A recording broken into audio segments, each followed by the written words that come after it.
নমস্কাৰ সকলোলৈকে সাদৰ সম্ভাষণ জনাই পাঠ কৰিবলৈ লৈছোঁ মোৰ উপন্যাসিকা বিয়লিৰ ৰ'দালিৰ ৩১তম খণ্ডটি।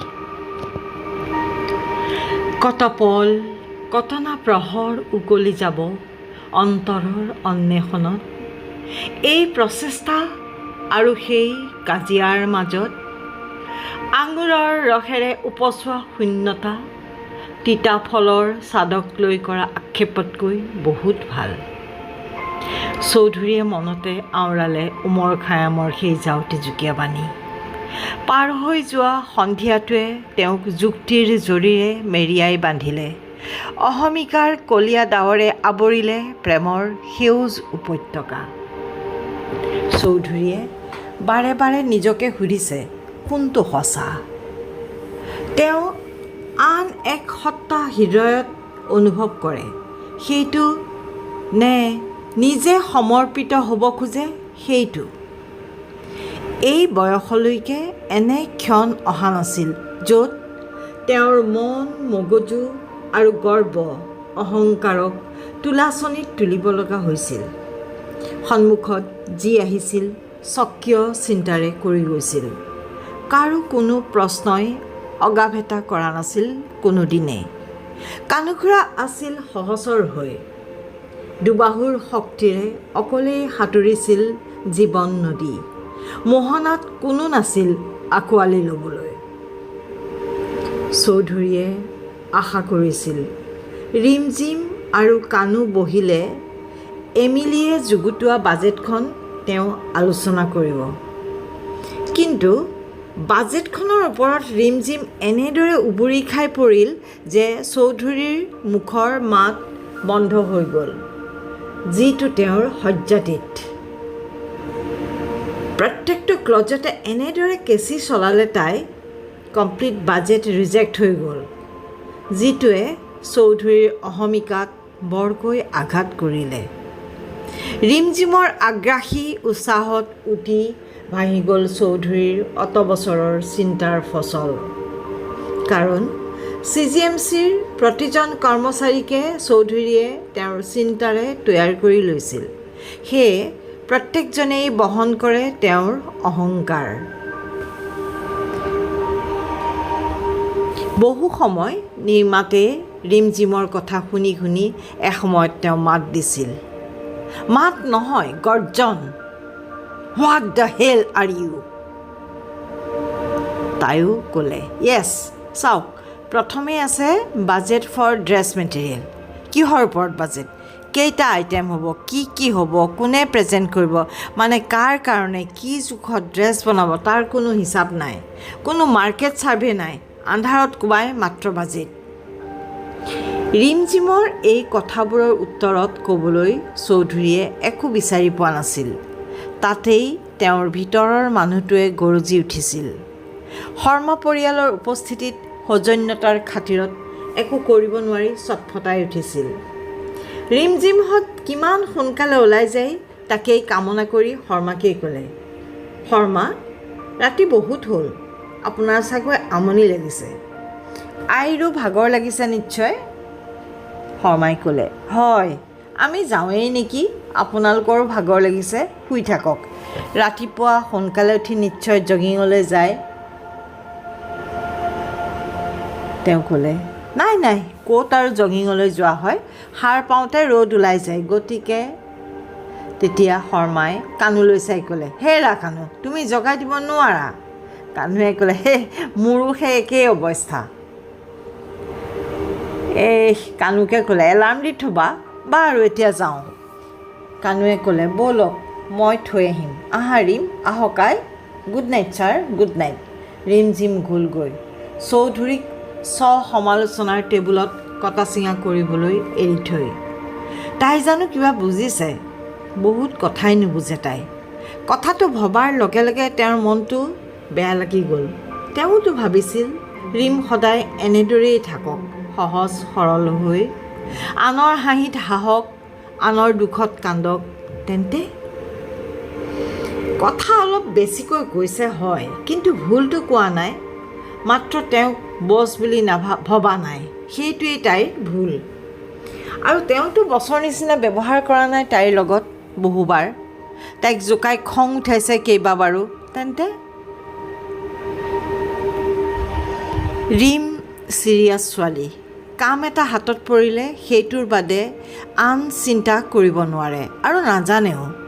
নহ'লেনো ৰাতি দুপৰত তেওঁলৈ থিম ছংটো হোৱাটছএপ কৰেনে? তেতিয়াই তাইক বাধা দিব লাগিছিল, তাৰ পৰিৱৰ্তে তেওঁ উৎসাহ দিছিল তাইক। তেন্তে এতিয়া কিয়? ভাবি ভাবি চৌধুৰীয়ে নিজকেই দোষী সাব্যস্ত কৰিলে। দৌৰি ৰিমঝিমৰ ওচৰলৈ যাবলৈ মন গ'ল তেওঁৰ। কিন্তু গৈ কি ক'ব? তাইতো বুজাই নাই যে তাইৰ ছাৰ তাইৰ ওপৰত বিৰক্ত হৈছে। বেচেৰীৰ মূৰত এতিয়া প্ৰগ্ৰেমটোৱেহে ঘূৰা পকা কৰি আছে। কোনে কি কৈছে কি কৰিছে একো ভূক্ষেপ নাই। ৰিমঝিমৰ মৰমত মৰি যাব যেন লাগিল চৌধুৰীৰ। থিম ছঙৰ সুৰটোও শুনোৱা নহ'ল তাইক। ঠিক আছে, কাম এটাই কৰা যাওক বুলি চৌধুৰীয়ে মোবাইলৰ অডিঅ' ৰেকৰ্ডাৰটো অন কৰি গীটাৰখন লৈ সুৰটো বজাবলৈ ধৰিলে। কানুৱে শৰ্মা পৰিয়ালক থৈ আহি গাড়ীখন গেৰেজত থওঁতেই বাবাৰ গীটাৰৰ সুৰ কাণত পৰিল। অতীতৰ মন মুতলীয়া কৰা নিশাবোৰে আমনি কৰিলেহি কানুক। এনেকৈয়ে বাবাৰ গীটাৰৰ সুৰ উপঙি ফুৰিছিল জোনাকী পৰুৱাৰ দৰেই চৌধুৰীয়ালয়ৰ চাৰিওদিশে, সকলোৰে হৃদয়ৰ কোণে কোণে। ঘৰ পাই ৰিমঝিমে চিধাই লেপটপ লৈ বহিছিল। আয়েকৰ গালি খাই দৌৰ মাৰিলে মুখ হাত ধুবলৈ। বাথৰুমৰ পৰা আহি অভ্যাসবশতঃ মোবাইলটো চালে। ছাৰে কিবা এটা পঠাইছে। অডিঅ' ডাউনলোড হয় মানে হেডফোনডাল আনি কাণত লগাই ল'লে। টুং টুং। তাই চকু মেলি হালি জালি শুনি থাকিল। এবাৰ দুবাৰ আপোনা আপুনি গুণগুণনি আহিল ওঠলৈ। চামলিমা চামলিমা। ৰীমৰ ৰুমত লাইট জ্বলি থকা দেখি নিবেদিতা দেৱী সোমাই আহিল তাইৰ ৰুমলৈ। জানোচা আকৌ লেপটপ খুলি বহিল। ৰীমক দেখি তেওঁ আচৰিত হ'ল। চুমু হ'লে বেলেগ কথা আছিলে। ৰীমেতো কেতিয়াও কাণত সেইডাল লগাই নাথাকে। বায়েকে লগালেও তাই বেয়াহে পাইছিল জানো। তাইৰ ওচৰলৈ গৈ পিঠিতে থাপৰ এটা মাৰি শুই থাক বুলি কৈ ওলাই গ'ল তেওঁ। ৰীমে আয়েকৰ থাপৰত থটমট খাই লগে লগে হেডফোন খুলি জাপ মাৰি বিচনাত উঠিল। কালিলৈ ৰাতিপুৱা 5 বজাৰ আগতেই উঠিব লাগিব। ছাৰক গুড মৰ্ণিং দি জগাব লাগিব নহয়, তাই মনে মনে ভাবিলে।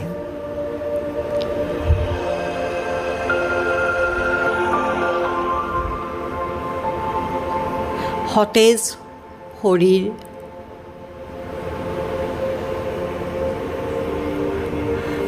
শৰীৰ আৰু মনৰ প্ৰফুল্লতাৰে বিমল চৌধুৰীয়ে এইকেইদিন অফিচলৈ অহা দেখি কানুৰ লগতে বাকী সকলোৰে মনবোৰ উৎফুল্লিত হৈ পৰিছিল। তথাপি চৌধুৰীয়ে মন কৰিছিল ৰিমঝিম প্ৰিয়দৰ্শিনী যেন নিৰ্বিকাৰ। তেওঁ অলপ আহত হ'ল, অথচ সেই বিষয়ে তাইক একো সুধিবও নোৱাৰে। ৰাতিপুৱা তাইৰ গুড মৰ্ণিঙেৰে দিনটো আৰম্ভ কৰি চৌধুৰী জগিঙলৈ যায় মনৰ উলাহেৰে। অফিচ পাই এক বৃথা হেঁপাহ কৰে, সুধিব নেকি জগিঙলৈ গৈছেনে নাই। কোনো উমঘামেই নাই। অৱশ্যে যদি সোধে ভাল উত্তৰ পাব জানো তেওঁৰ পৰা, সেইটো চাগৈ তাই ভালদৰেই অনুমান কৰিব পাৰে।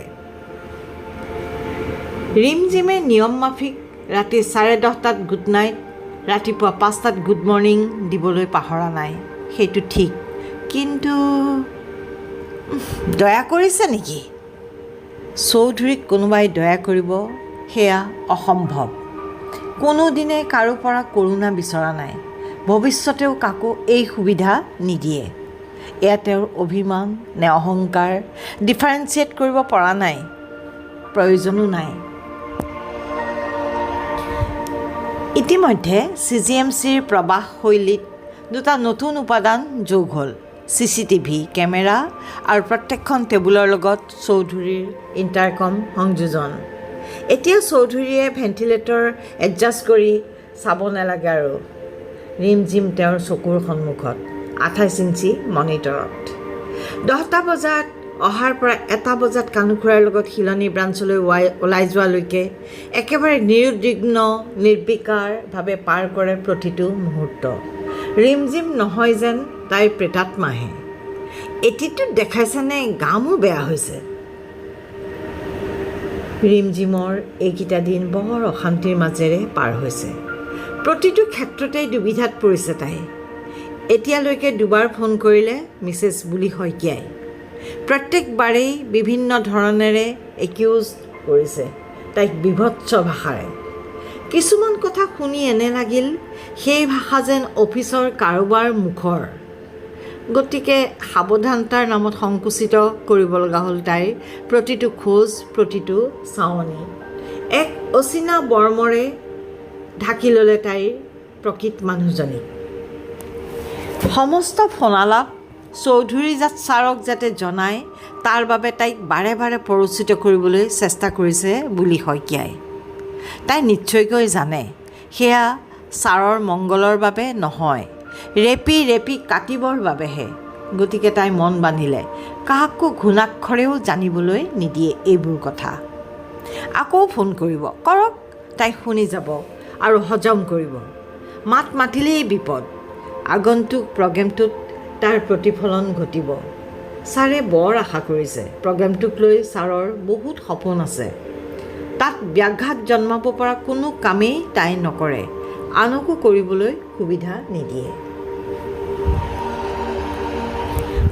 আই আৰু আটাকে যাতে সন্দেহ কৰিব নোৱাৰে তাৰ বাবে তাই অনেক অভিনয় কৰিব লগা হৈছে। জানিলে এইবোৰ কথা মনত বৰ দুখ পাব। আয়েতো চাকৰিকে বাদ দিবলৈ ক'ব, যিটো কৰিলে তাই জীয়াই থাকিবলৈকে টান হ'ব। ৰিমজিম ওলাই গ'ল অফিচৰ পৰা কানুখুৰাৰ লগত। চৌধুৰীয়ে সেই ফাললৈকে চাই থাকিল। এবাৰতো উলটি চাব পাৰিলেহেঁতেন। ভাবি ভাবি নিজকে বৰ উপেক্ষিত অনুভৱ হ'ল। খঙতে কানুখুৰালৈকে ফোন কৰিবলৈ লৈছিল, কিন্তু মিছেছ এমিলি আহি নক কৰাত ফোন বাদ দিলে।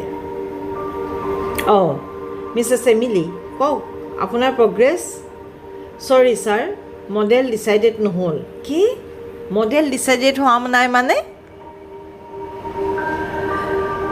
হয় ছাৰ, এমিলিয়ে কিছু লাহে লাহে এটা এটাকৈ ক'লে। মধু আৰু খুচবু এজনীও মডেল নহয় এতিয়া। কি? চৌধুৰীয়ে আকৌ এবাৰ সুধিলে। তেওঁলোকক মাতক, মই কথা পাতিম। ইণ্টাৰকমত জনোৱাৰ লগে লগে দুয়োজনী আহি চৌধুৰীৰ কেবিন পালেহি। তেওঁ দুয়োজনীলৈকে চাই ক'লে, কি হ'ল তোমালোকৰ?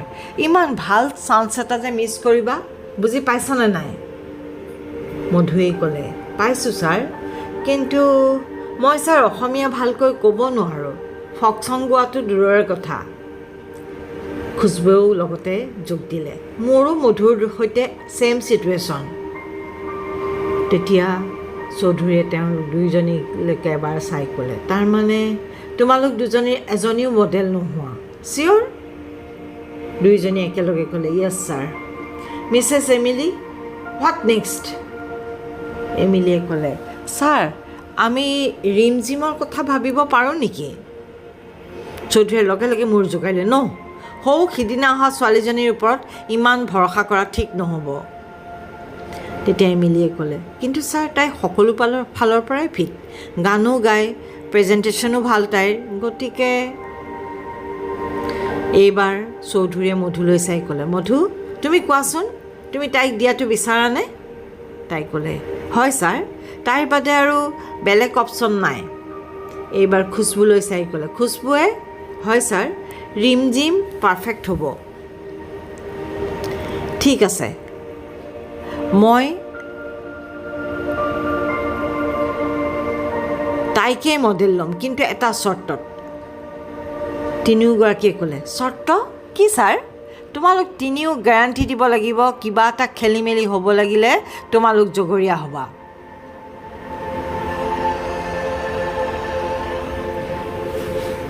তৰপে তৰপে অভিমানবোৰ জমা হৈ ক্ষোভত পৰিণত হৈছেগৈ চৌধুৰীৰ মনত।